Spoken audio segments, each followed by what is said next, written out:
Você está acompanhando o programa Educação e Cidadania e agora a gente vai falar de um assunto que parece futurista, mas está mais próximo do que podemos imaginar. Você já ouviu falar em casas inteligentes? Quem conversa comigo sobre o assunto aqui na Record News é o jornalista pesquisador da UFSC, coordenador do MBA na Faculdade Sesusc, professor Marcelo Barcelos. É sempre uma honra recebê-lo na Educação e Cidadania.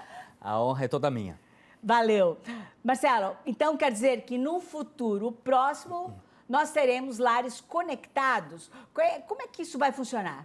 Na verdade, não é o futuro próximo, é o presente próximo, né? É o presente próximo. Esses lares conectados, eles já fazem parte de uma realidade tecnológica de pelo menos um quarto dos americanos, para você ter ideia, né? O Brasil ainda está vamos chamar assim, se apropriando de tecnologias. Recentemente, nós vimos o lançamento das primeiras caixas conectadas, que são as chamadas Smart Speakers. Tá, eu queria que você explicasse só um pouquinho, mas antes da próxima pergunta, que a gente vai ter uma ilustração, eu queria... O que é exatamente uma casa conectada? Então, uma casa conectada é aquela casa que permite com que você, através de algum comando, não necessariamente de um botão, mas a partir, por exemplo, de um comando de voz, você consegue executar uma operação. E isso pode envolver desde abrir uma porta, quanto pedir para que essa inteligência artificial, né, que é essa alma da casa conectada, acione a sua geladeira, o seu fogão e prepare, por exemplo, um alimento a partir de maneira remota, né? Então, eu gostaria que a Carol agora acionasse a ilustração, que parece que a gente tem um vídeo que vai mostrar isso, não é? Isso, que vai ficar um pouco mais fácil para o telespectador entender. Então, vamos lá. Aqui está a nossa casa conectada. Então, a gente pode perceber aí que vários ambientes da casa, né, ficam disponíveis a partir desse comando.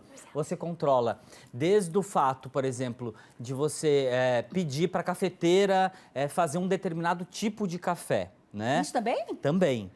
Através de termostatos que regulam, um termostato muito conhecido que é o termostato Nest, que regula a temperatura do ar, né? E isso permite que você controle ambientes. Por exemplo, o quarto do bebê deve ficar um pouquinho mais aquecido do que a sala, por exemplo, né? Tudo isso a gente chama de domótica, que é você trabalhar a robótica junto à arquitetura.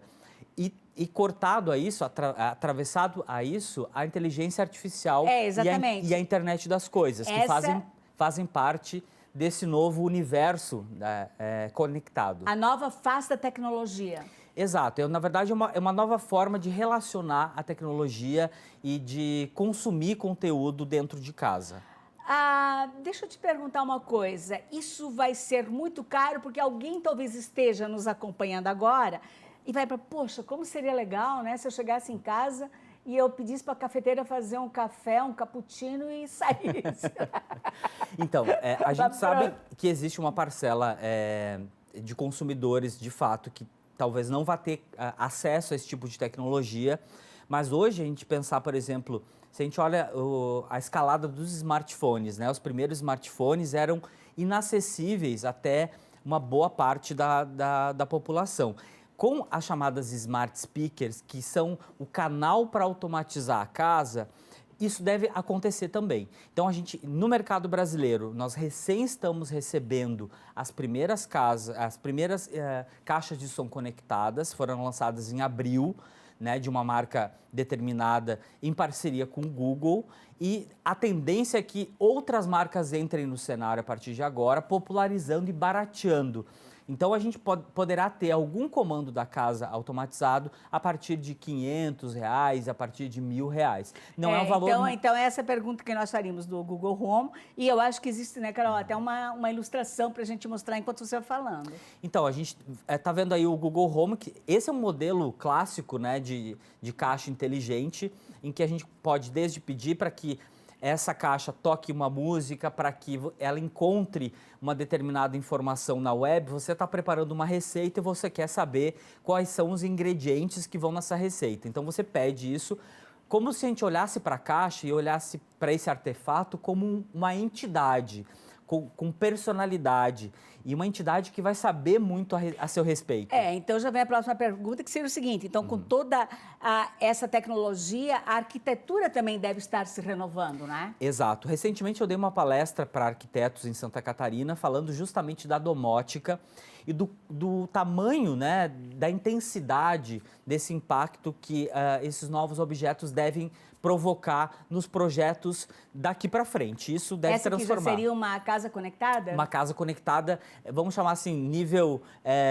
excepcional, né? Quando você tem desde a cafeteira, desde a máquina de lavar, a temperatura através dos termostatos, as janelas conectadas, ou seja, a janela ela percebe que a partir de uma determinada quantidade de luz que está entrando, ela pode se autorregular. E ela vai também se autorregular mediante o tipo de comportamento que você vem utilizando, ou seja, como que você prefere. Isso a gente olhar para os artefatos e perceber que os artefatos sabem um pouco de nós através da inteligência artificial, o chamado aprendizado de máquina, ou seja, existe uma inteligência que vai pouco a pouco acumulando dados de você e que vai personalizando o uso. Eu sempre fico feliz quando você aceita o convite de, a cada ano você vem aqui na Educação e Cidadania, que comemorou esse ano 20 anos, você pode. É uma maravilha estar aqui sempre, falando sobre inovação. E ser, assim, reatualizada em toda essa tecnologia. Marcelo, muito obrigado por disponibilizar o tempo e vir aqui, não é? Imagina, Mariodete, agradeço muito, lembrando que essa é uma pesquisa feita numa universidade pública e nesse momento a gente precisa cada vez mais fortalecer a universidade pública e a pesquisa e a ciência no Brasil. E o ensino público, né? E o ensino público, sem dúvida nenhuma. Marcelo, muito grata por essa entrevista. Obrigado você.